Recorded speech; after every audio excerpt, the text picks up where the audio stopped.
How's it going? Good Haircut's man. looking tight. Thank you.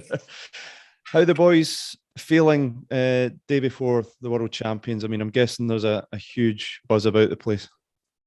Yeah, no, there's a good vibe around this week. Obviously, our 6 day turnaround, we've been working really hard to get our bodies right, review everything that went well and what we can work on from the Australia game. And as you say, get excited about the World Champs coming to BT Marfield. There's a good vibe around the camp. There's a lot of nervous energy. Boys are pretty chilled out in camp, which is always great to see. So, yeah, the mood in camp is very good. Yeah, 6 day turnaround probably from the outside looking in isn't ideal. But how do you counterbalance that? Is it just a case of a slightly lighter week going into this game? Yeah, obviously we potentially missed a day of training. Sometimes it works for you, sometimes it works against you. I think for us, we knew fine well it was going to be a 6 day turnaround. It's something that we just accepted and had to get on with. We can't change it. But look, we feel we're in a good place. As I say, we've worked really hard to get our bodies right, to make sure we're best prepared for this game. Training has been a little bit shorter, but the intensity's been right up there. As I say, boys, I've really enjoyed the preparation going into this game. So look, we're excited to come around to the game time tomorrow. You will become the most capped fullback in the history of men's Test rugby tomorrow, which is quite an incredible achievement. I know you'll be thinking about the team and the win, and that will be uppermost in your mind. But you know, some of the greats of the game have played in that position. Stuart, I mean, it must mean a lot to you to hit that personal milestone. I wasn't aware of that. I genuinely wasn't aware of that. I know you are. How do you feel? Yeah. Like I think for me, I just love playing rugby. I love playing for Scotland. For me, I'm constantly living a dream. But for me, I've got a job to do tomorrow, and I'm going to do everything I possibly can to make sure that I contribute to the best of my ability towards a Scotland win. The Springboks have had a habit recently, well, for a long time, of coming on strong in the last 20. We saw that against Wales last weekend. You guys have always prided yourself on your fitness. Do you believe that could be key this weekend to withstand that late onslaught from the Boks? Yeah, I think a lot of boys that have had the opportunity to play against South Africa through time, and they're an unbelievable team. They've got some of the best individual rugby players, and they're world champions for a reason. I think if you watched the game last week, they grew into the game as the longer it went on. The impact of their bench was fairly impressive. So we know it's going to take a huge 80-minute performance, but for us, we're excited about the challenge. We're ready to relish the challenge, to face the challenge, and we're very much looking forward to it. I think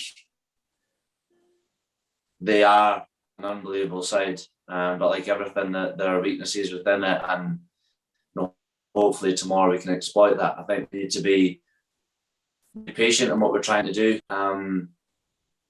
Also stand up to their physicality. I think if we can stand up to that and out muscle them, we give ourselves every opportunity to win. And yes, to answer your question, I think we are fitter. I think we are a team that work incredibly hard to finish off games to the best of our ability, but we can't wait 60 minutes, 50, 60 minutes to get into the game. We need to start it in the best way possible. Thanks, Stuart. Good luck. Thank you, mate. Hey, Stuart. Short one from me. Basically, you've obviously played the Lions. You've played South Africa twice this year. Describe to us just how difficult it is to beat them, and what does it take to beat them? It's very difficult. As you see in the summer, they've got a game plan unique to themselves, and it's the game plan they've had for forever, and it's a game plan that works incredibly well for them. So, we're going to face as a back three, and where we find themselves in the backfield, we're going to find ourselves in positions to be under the high ball. Something we've worked hard on all week, something that I'm looking forward to. And yeah, they're very, very physical. They've got jackal threats all over their team. So in terms of our attack and breakdown, we have to be really squeaky clean and make sure we source that. We are able to blast past the contact and keep that ball safe for us. And if we can continue to do that for multi-phase, then I think that's the times that will challenge South Africa. So we're fully aware of what we're about, what we can do, and we just have to go out there tomorrow and execute it to the best of our ability. It's interesting that you talk about being able to cope with the high ball, because Sia Khaleesi mentioned you specifically in his presser. He said he watched the way that you kick, and as a team, they've studied you. Do you consider that a compliment, or is it just knowing that you can walk onto the pitch tomorrow with that extra bit of confidence? I think for me, I just concentrate on being the best version of myself for 80 minutes. And I know I've got a job to do. I know that the 14 other boys alongside me and the 8 that are going to come off the bench have got a massive impact to be had in this game. And we're very much looking forward to it. Thanks very much.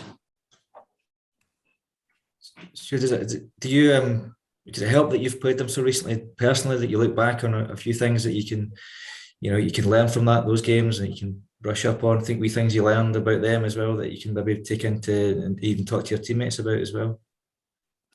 I think that there's a large number of boys, as you say, there's 8 of us there with the coaches that have a huge idea what South Africa are about, but that was a fair bit of time away now. I think for us, we kind of looked a lot at the Welsh game last week. They say you're only as good as your last game, and that Welsh game last week was a perfect opportunity for us to look at their strengths, to look at their opportunities. I know it's going to be a huge game. It's a huge game. It's nothing better for us than having the world champions at BT Marfield.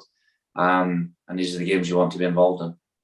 You mentioned obviously the 6-day kind of gap between the games, but obviously it was a huge win on last weekend as well. Is it mentally, is it as well a focus to try and refocus on something so soon, because you've had a huge high, you've now got another kind of massive test? What do you have to do mentally to switch from that that win last weekend to another huge challenge? It's fairly easy. It's fairly easy, to be honest, because straight after that game, we kind of talked about the job only being half done. And by that, I meant that we have played 2 games and we still got 2 games to go. So as soon as that game was done, we can obviously enjoy the celebrations, enjoy the victory, but fully understand that a day later, we're starting to prep for the next game. And the mindset, the boys, the coaches, everybody involved in the camp were very much focused on this game. And that came straight from after the game, as I say. So it's an easy transition. Obviously, it's quite tough on the body. But as I say, we've got the best S&C staff here to make sure we're right, best medics to make sure we're right. And we've got a clean bill of health. So that's all we can ask for. Okay, any more for immediate use, please? Okay, move on to 10 p.m. embargo, thank you. Stuart, can you talk to us about